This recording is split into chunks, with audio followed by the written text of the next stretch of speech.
Wouldn't you love to look outside, see a rainy day, and say, hey, let's go train? Yeah, I would like to do that as well. But the problem is, most of us, all free runners that I know anyways, see a rainy day, and we just put this big old sad face on. And we're like, well, guess we're not training today. Today, we're going to talk about how you can use the rain to your benefit and actually get some amazing training days in while it's pouring down rain. Before we dive into the video, I just want to say, if you like the video, if you enjoy what I'm doing here, if you like my content and you want to see more and you want to help support me so I can make more content, then check out all the links in the description. We have a ton of different ways you can support me. Starting with one is Patreon, which would be amazing if you pledge just $5 a month, and that would make sure that I can keep creating as much content as humanly possible. Please do subscribe, like, comment, and share the videos, because that will definitely help the channel grow and me continue to be able to do this as much as I can. Thanks a lot, guys. Let's get into the video. Most of us have been programmed to think rain is gross. It's cold, it's wet, it's slippery. It's kind of gross when you really look at it. But that's mainly because we're looking at the downsides of rain and not looking at the upsides, which I promise you there are upsides. All we need is a little shift in perspective.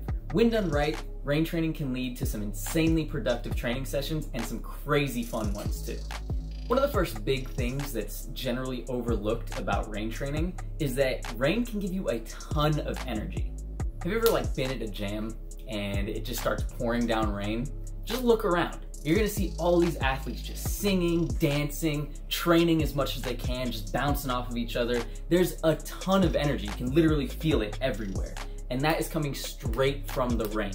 Put everybody in that same situation on a sunny day, you're gonna have half of them just kind of sitting around being like, well, I did that concrete, I guess I'll maybe do that. I don't know, it's hot, guys, I'm just gonna stay in the shade, I'm just not gonna. You're not gonna find that if it's pouring down rain. The people that are outside have energy. That's been my experience anyways. Seriously, seeing the difference in people's energy levels when it's raining versus when it's hot and sunny outside, it's like night and day. Now, when we're in a jam situation, it's pretty obvious everyone is there and they want to keep moving, so they don't go inside and they just keep training through the rain. When we're at home, we generally just retreat indoors, but you don't have to. You can use that same energy that you would find at a jam, but at home in your own personal training, even if you're going outside for just some solo training. That rolls us right into our next big benefit, which is that you're gonna have shorter, more intense training sessions. When we go out and train on nice days, we can tend to relax and just kind of chill for a large portion of our training session. That's not gonna happen if you commit to going outside in the rain. I promise, if you go and train in the rain, you will not be sitting down on a bench just being like, oh, I don't know what to do next. No, you're gonna be moving, and you're gonna be moving hard the entire session. Speaking of going inside, where do you think all the muggles go when it rains outside? They are inside. They're at their homes, relaxing in front of a fireplace. Probably not, but they're in their homes either way. Which, you know what that means for us? The last great point, all of our spots are empty. Nobody's out there. The spots are ours. We own them. There's no need to worry about that lady sitting on the bench that you want to use as your takeoff. You don't have to politely ask her to move or wait for her to move. No, you just do your jump because there's nobody out. The spot is yours. Seriously, it's like magic. Go to your most packed training spot where there's always a ton of foot traffic. Go there when it's pouring down rain. It's gonna be completely empty and you're gonna have that place all to yourself. One of the biggest excuses that I hear about not wanting to go rain training, and I'm not gonna lie, this is one that I've used as well. We've all used this, and there's nothing wrong with that on occasion, but don't let it hold you back from getting some good training in. And that is that we can't progress when it's raining outside. Unlucky for us who want to use this as an excuse, that just simply is not true. Now, look at it this way. If you can do a 10-foot precision when it's completely dry out, good conditions, you can hit that pre, but it starts raining and you can't do that precision, then clearly there is room to progress. Now, I know a lot of us are thinking like, oh, well, I can't hit my max pre, blah, blah, blah, blah. No, in general, we can't do something like a max precision while it's pouring down rain. But that does not mean we can't progress. Look at it this way. If you can hit a 10-foot standing precision while it's completely dry out and a nice day, but it starts raining and you can't hit that precision, then clearly there is room to progress. You can always work your fundamentals and improve and refine your control over every single movement when it's raining outside. In fact, it's actually one of the best times to do this because you need even more control while it's wet and slippery than you would while it's sunny. Now, I'm not saying go out and try your max standing rail pre while it's raining outside. Not saying that at all. Play it safe. All I'm saying is that just because we're not maxing out on our jumps or trying these brand new flips, that does not mean that we're not progressing. Even working on simple precisions, vaults, little flow lines, all these little fundamental things, that will help you refine your control while it's raining, and it'll get you to a better place and create a stronger athlete. The rain literally forces you to create a whole new level of control that you generally would just not focus on otherwise. And that is why it's a fantastic condition to train in. This part I cannot stress enough. You have to train the right way. Things are very slippery in the rain, which makes it very, very dangerous. In fact, I myself have broken my arm. I don't know if you can see that. Well, yeah, there it is, that nice little scar right there. Yeah, I broke my arm twice because it was wet and slippery outside. 2 times. So why am I advocating for rain training again? Well, it's actually very simple. When I broke my arm both times, I was training the wrong way. I was trying things that I couldn't do in non-slippery conditions, things that I had literally just learned how to do. This is not the way to train when everything is slippery outside. The following are some solid guidelines that I like to live by now that I'm not an idiot when I'm training on wet or slippery surfaces where I don't have full control. First up, prepare to fall. Just be ready to fall. It's probably gonna happen a lot. Realize this and go with it. Now, first off, I wanna say this does mean that you should not be putting yourself in a position where falling could cause an injury. Don't go up 10 stories in the air while it's raining and try to do a roof gap.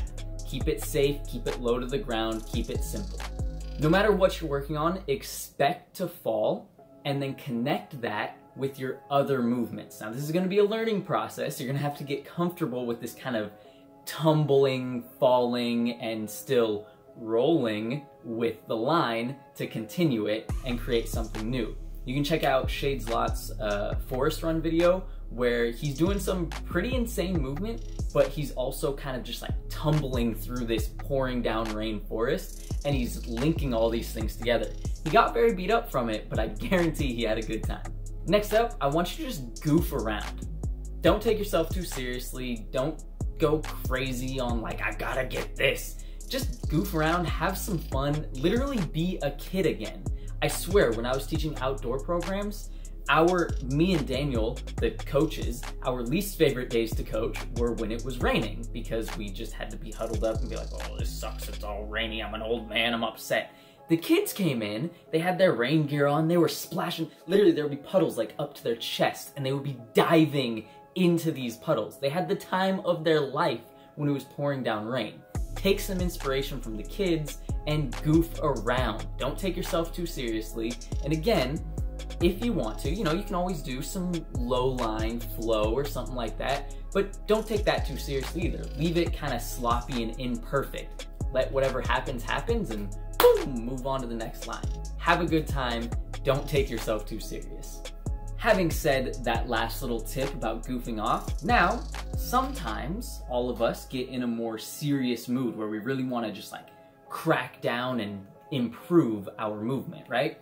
So if you're feeling in that serious mood, like we all do sometimes, go out and drill something.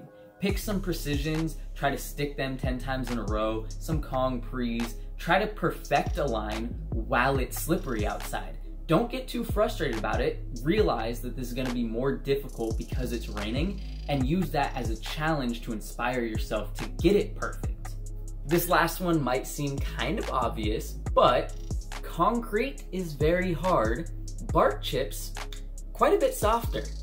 Use this to your advantage. I almost always recommend things like bark chips or some grass, as long as it's not too muddy, for training in the rain. And that's just because, like I said, concrete is hard, and as we already went over, you're probably gonna fall a lot. It's much nicer on your body to fall on bark chips or grass than it is on concrete.